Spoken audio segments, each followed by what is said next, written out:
Tuhan bersamamu dan bersama rohmu. Inilah Injil Tuhan kita Yesus Kristus menurut Markus. Dimuliakanlah Tuhan. Pada suatu hari, Yakobus dan Yohanes, anak-anak Zebedeus, mendekati Yesus dan berkata kepadanya, "Guru, kami ingin Engkau melakukan apapun yang kami minta dari Engkau." Jawabnya kepada mereka, "Apa yang kamu kehendaki aku perbuat bagimu?" Lalu kata mereka, "Perkenankanlah kami duduk dalam kemuliaan-Mu kelak, yang seorang di sebelah kanan-Mu, dan yang seorang lagi di sebelah kiri-Mu." Namun kata Yesus kepada mereka, "Kamu tidak tahu apa yang kamu minta. Dapatkah kamu meminum cawan yang kuminum dan dibaptis dengan baptisan yang kuterima?" Jawab mereka, "Kami dapat." Yesus berkata kepada mereka, "Memang kamu akan meminum cawan yang harus kuminum, dan akan dibaptis dengan baptisan yang harus kuterima.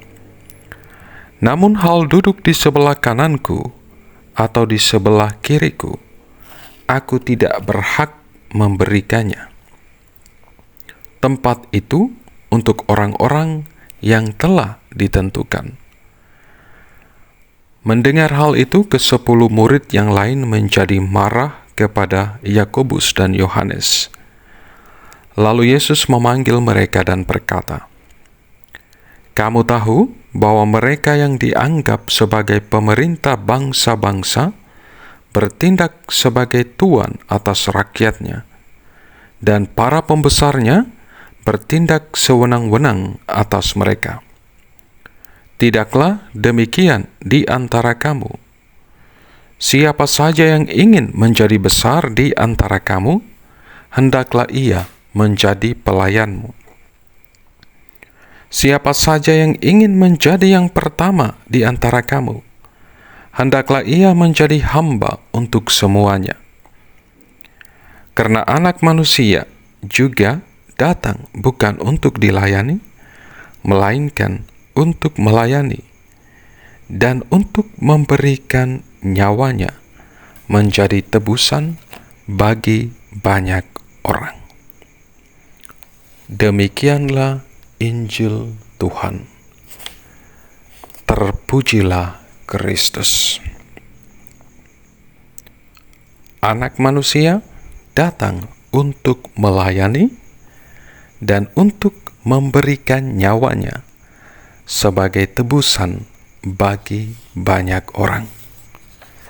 Saudara-saudari, adik-adik, ibu bapa yang terkasih dalam Kristus,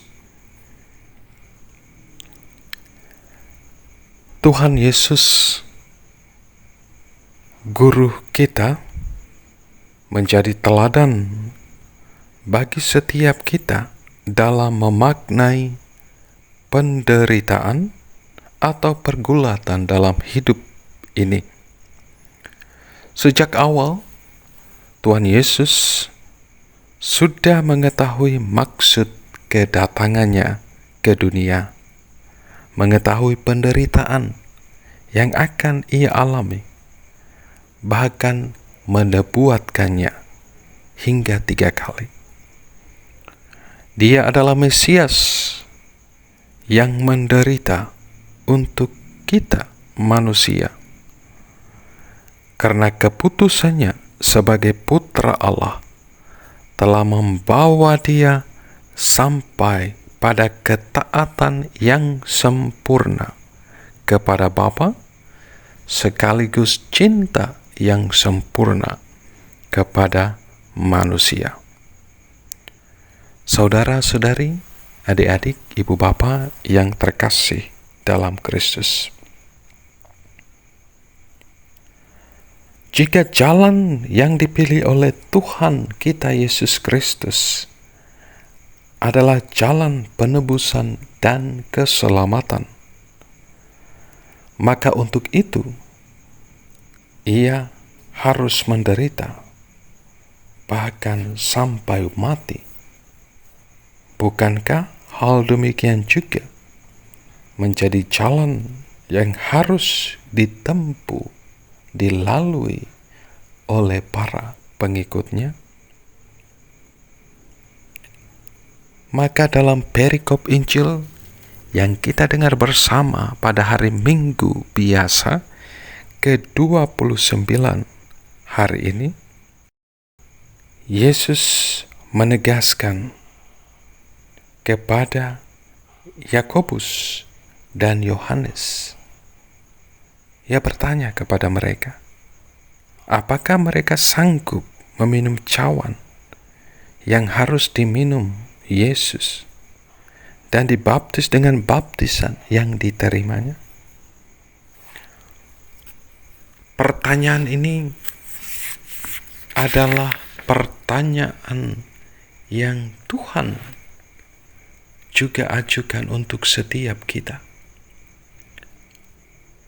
Sanggupkah kita berkorban demi namanya?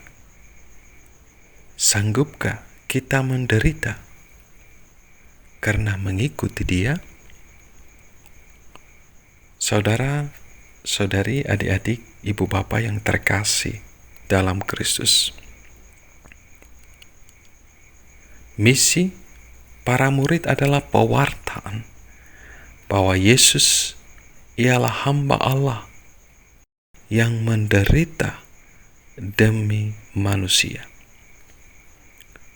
Misi yang pertama-tama harus kita lakukan ialah pertobatan nyata sebagai bentuk kesaksian hidup atas perbuatan-perbuatan kita. Orang Kristen menjadi saksi bahwa memaafkan lebih kuat daripada balas dendam. Kebaikan lebih kuat daripada kebencian. Serta setia kawan dengan orang-orang yang kecil, lemah, miskin, tertindas, dan difabel menjadi perhatian setiap kita. Dengan memberi kesaksian yang demikian,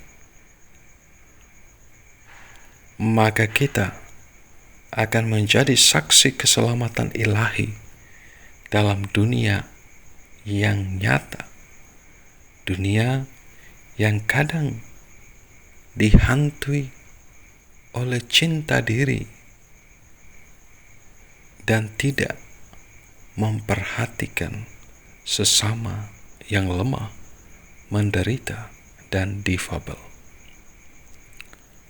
Saudara, saudari, ibu bapa, adik-adikku yang terkasih dalam Kristus,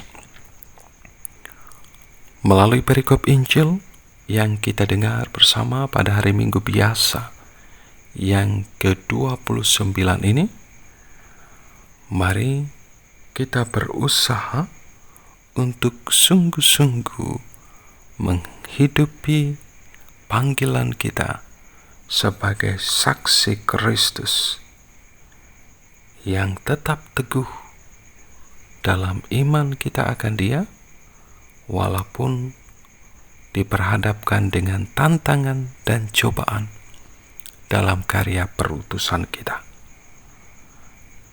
Selain itu, kita juga belajar untuk selalu rendah hati, siap melayani seperti Yesus, Tuhan dan Guru kita. Berkat Tuhan beserta kita sekalian, Bapa, Putra, dan Roh Kudus. Amin.